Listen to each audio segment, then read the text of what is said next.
Dear people teacher, आपका इस DLD classes में आपका स्वागत है। आज मेरा विषय है इवैल्यूएशन, मूल्यांकन की अवधारणा और महत्व। तो ये तीन बिंदुओं पर मैं आज आपके साथ शेयर करूंगा। एक इवैल्यूएशन कंसेप्ट क्या, अवधारणा क्या है, दूसरा है difference between the measurement and evaluation, मापन और मूल्यांकन में क्या अंतर है, और तीसरा इवैल्यूएशन मूल्यांकन का क्या महत्व है। तो इन तीन बिंदुओं पर हम आज बात करेंगे। तो सबसे पहले क्या है मूल्यांकन, क्या है मूल्यांकन की अवधारणा। मूल्यांकन शिक्षा का जो उद्देश्य है वो बच्चों का सर्वांगीण विकास करना है। और चूंकि पहले जो वैल्यूएशन होती थी उसमें बच्चों का केवल जो है वो बौद्धिक विकास की बात होती थी, लेकिन उनका सामाजिक विकास, उनका मानसिक विकास, उनका संवेगात्मक विकास, उनका शारीरिक विकास, इस तरह का ऑलराउंड डेवलपमेंट की जब हम बात करते हैं तो वो जो है वो मूल्यांकन का एक समग्र रूप देखने को मिलता है। तो आज ट्रेंड बदल चुका है।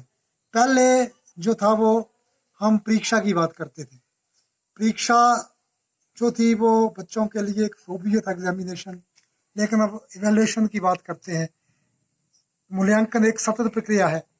तो एक मूल्यांकन की हम एक परिभाषा यहाँ पर करेंगे, क्योंकि मूल्यांकन को हम अगर देखें तो ये इन तीनों चीजों में बहुत ही बड़ा संबंध है। एक है, ये देखिए, ये है कि ऑब्जेक्टिव क्या है।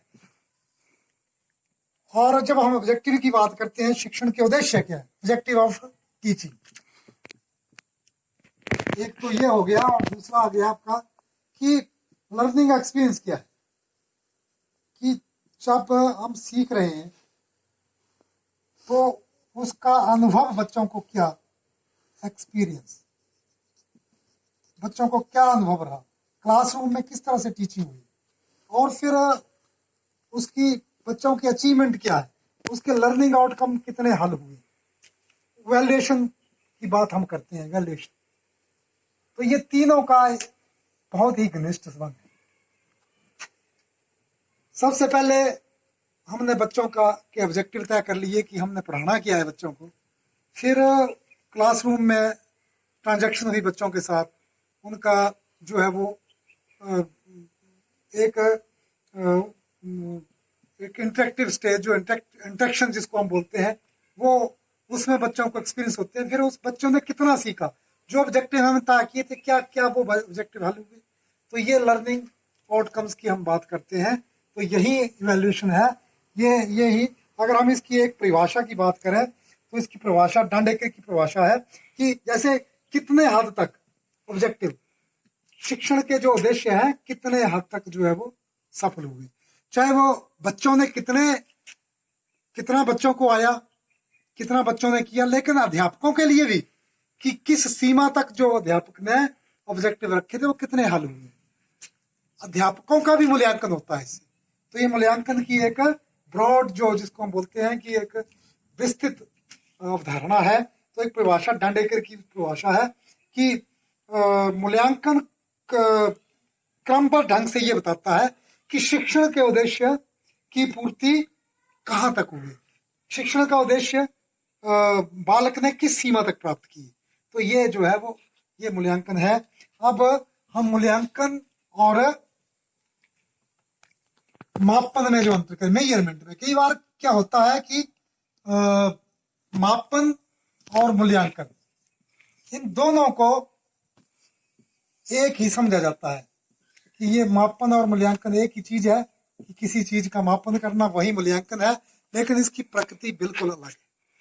मापन जो है वो ये अंकात्मक रूप है और ये गुणात्मक रूप है। ये अंकात्मक रूप है और ये गुणात्मक है। बच्चों का जो है वो उनके उन क्वालिटी पर बात करते हैं, यहाँ पर हम उनकी संख्या पर बात करते हैं। तो ये इसमें किसी अवलोकन के परिणामात्मक ढंग को बताना, ये मापन है, परिणामात्मक ढंग को बताना। और इसके अंतर्गत बालकों का जो उपलब्धि स्तर है वो अंकात्मक होता है। और जो मूल्यांकन है ये एक सतत प्रक्रिया है। बच्चों का इसमें ऑलराउंड डेवलपमेंट की बात की जाती है, ये विषय से संबंधित। और किसी हम अगर हम जो हमारे शिक्षण की विधियां हैं, जो मूल्यांकन की विधियां हैं असेसमेंट की, तो उसमें हम अंक प्रदान करते हैं बच्चों को, उसके आधार पर उसका जो है वो परिणाम निकालते हैं। लेकिन ये जो है वो हम किसी एक एक एक ऑब्जेक्टिव को लेकर के, किसी एक कंटेंट को लेकर के, किसी एक प्रकरण को लेकर के बाद में उसका जो है वो लेखा जोखा रखते हैं कि बच्चों ने कितने तक सीखा है, ये मूल्यांकन है। तो इसमें मात्रा का पता चलता है, इसमें गुण दोष का पता कर चलता है। ये विषय वस्तु का एक पहलू है, ये विषय वस्तु का जो पहलू जो है वो ये सर्वांगीण पहलू है। तो मूल्यांकन एक विस्तृत है और ये एक संकुचित धारणा है। तो इसमें इस तरह से हम इसमें बहुत ज्यादा अंतर है।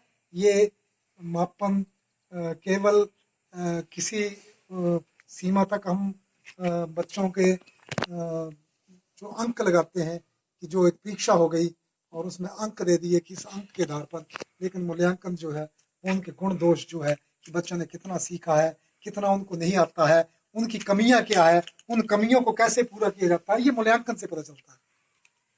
हालांकि मापन जो है वो एक जो हमारा जो उद्देश्य है उसको बच्चों ने उस उद्देश्य को पूरा किया है, लेकिन कितना पूरा किया है ये देखने वाली बात जो है वो मूल्यांकन से होती है।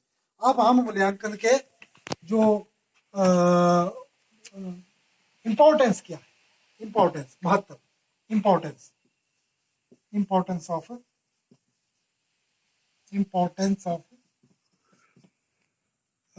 इवैल्यूएशन, क्या महत्व। तो ये क्या महत्व है इवैल्यूएशन का, इम्पोर्टेंस ऑफ इवैल्यूएशन। तो उसमें पहला महत्व है कि ये इम्प्रूवमेंट ऑफ टीचिंग, टीचर के लिए इसका जो बड़ा महत्व है वो ये क्या है कि इम्प्रूवमेंट ऑफ टीचिंग, टीचर, इसमें शिक्षण में सुधार टीचर के लिए। टीचर मतलब टीचर ने अपने उद्देश्य की पूर्ति कहाँ की है, कहाँ पर कमी रह गई है कि बच्चे सीखे नहीं है, तो शिक्षण में सुधार की बात की जाती है। तो इम्प्रूवमेंट ऑफ टीचिंग ये इसका जो महत्व है उसके लिए, और इसकी आवश्यकता भी इसलिए है वैल्यूएशन की। अगर हम इसको नीड पर भी कोई प्रश्न आता है तो उसको भी हम उसको कर सकते हैं कि ये जो है इसलिए आवश्यक है, अगर नीड की बात करते हैं कि ये शिक्षण में जो है वो सुधार लाता है, और महत्व इसलिए क्योंकि इससे शिक्षण में सुधार आता है, इसलिए महत्व है। तो ये दोनों चीजें जो है वो आप लोग इसको कर सकते हैं। दूसरा जो है टू क्लैरिफाई ऑब्जेक्टिव, ऑब्जेक्टिव को किस तरह से क्लैरिफाई किया जाए, हर प्रकरण को क्लैरिफाई करना, ये उद्देश्यों को परिभाषित करने की बात करते हैं हम लोग।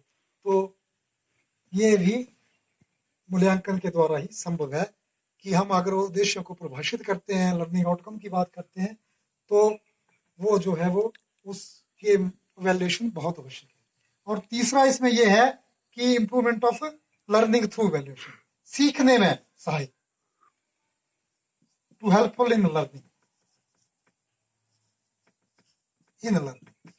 सीखने में कहाँ कमी रह गई है उसके लिए ये सहायक है। और टू इसमें यह है कि to assess personality of the curriculum, personality of the child कि बच्चों के व्यक्तित्व का विकास, to development of personality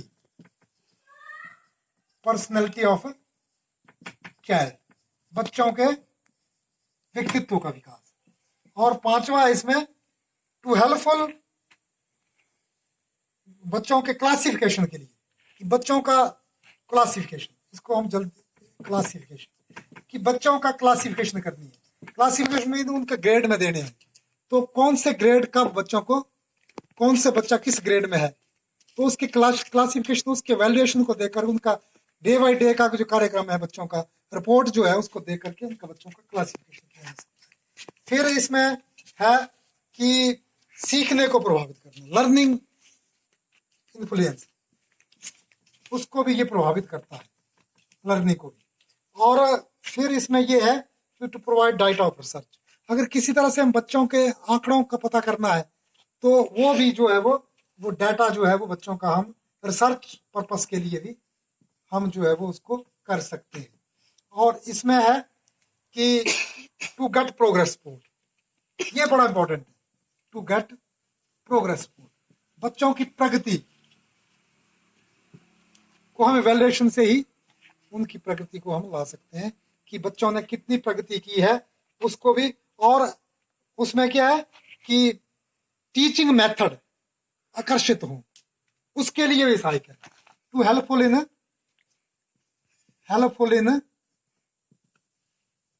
helpful for attractive